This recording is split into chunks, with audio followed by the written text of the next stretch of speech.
Definite గా రాబోయే కాలంలో కూడా ఇదే ధైర్యంతో ముందుకోదాం.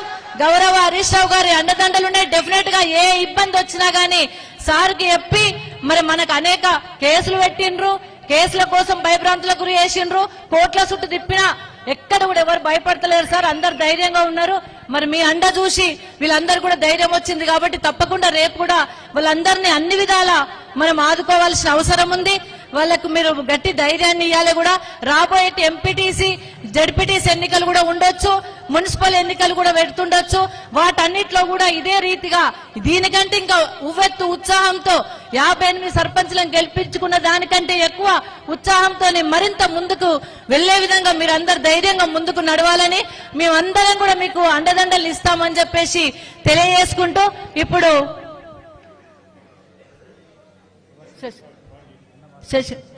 ఇప్పుడు తిరుపతి రెడ్డి గారు మాట్లాడాల్సిందిగా కోరుతా ఉన్నాం.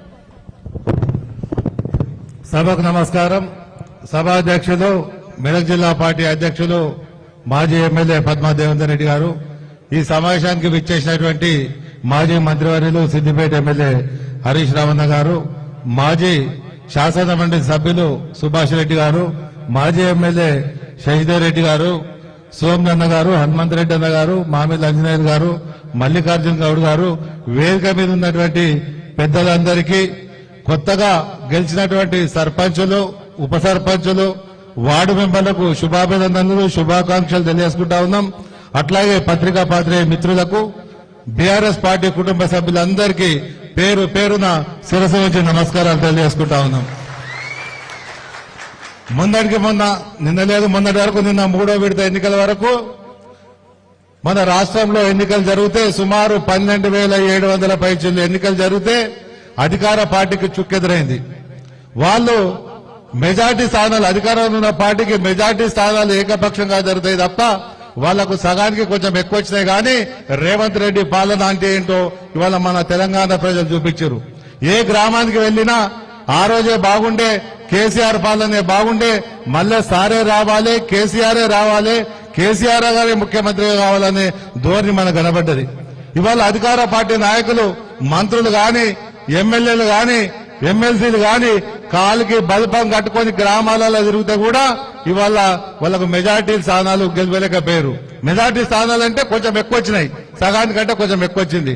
ఇవాళ మన మెదక్ నియోజకవర్గానికి సంబంధించి 55 సర్పంచులు గెలిపించుకున్న ధనబలం గాని, డబ్బు గాని, పోలీసులు గాని, అధికార యంత్రాంగం గాని అన్ని విధాలా చూపించినా మనం ఇలా 55 గ్రామ పంచాయతీలలో జెండా ఎగరేసినాం. తప్పకుండా రాబోయే రోజులలో కూడా ఇంతకంటే ఎక్కువ మనం గెలిపించుకోవాలి. ఎంపీటీసీ జడ్పీసీ ఎన్నికలలో కూడా గెలిపించుకోవాల్సిన అవసరమైంది. సార్, ఒక్కొక్క గ్రామాలలో అయితే మనోళ్లను లాఠీ చార్జ్ చేసుకుంటూ డబ్బులు వంచినాయి. మా కల్వకుంట గ్రామంలో, నా సొంత గ్రామంలో అయితే 12 వార్డులకు 50 మంది ఇన్ఛార్జీల నామినేషన్ అప్పటి నుండి ఎలక్షన్ అయిపోయేదాకా కూడా పెట్టారు. అయినా మేము బెదరలేదు. నాకు ఎవరైతే ఫోన్ చేసిరో వాళ్ళ దగ్గరికి పోయి కూడా నిలబడ్డాం, వాళ్ళని ఆదుకున్నాం. ఇవాళ మేము సర్పంచులు కూడా ఒకటే చెప్తా ఉన్నాం, చాలా గ్రామాలల్లో ఇవాళ మీకు ఇందిరమ్మ ఇల్లు ఇయ్యం, మీకు చెక్ పవర్ రద్దు చేస్తాం, లేకపోతే మీకు ఫండ్స్ ఇవ్వమని చెప్తా ఉన్నారు. ఇవాళ ఇందిరమ్మ ఇల్లు గాని, చెక్ పవర్ గాని నేను మాలేసుకున్నా కాబట్టి మోటు మాటలు మాట్లాడతలేను.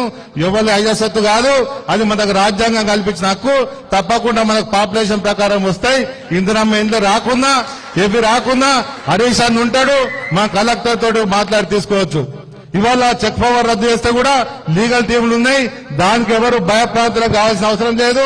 ఇవాళ అధికార పార్టీ నాయకులు కూడా బేరసారాలు చేస్తా ఉన్నారు. మనము మన పార్టీస్ పెట్టి పోవాల్సిన అవసరం లేదు. మా మంత్రం గట్టిగా ఉందాం, మీరు మేము కలిసే పని చేసుకుందాం. ఇవాళ గ్రామానికి సర్పంచ్ అంటాడు ప్రథమ పౌరుడు.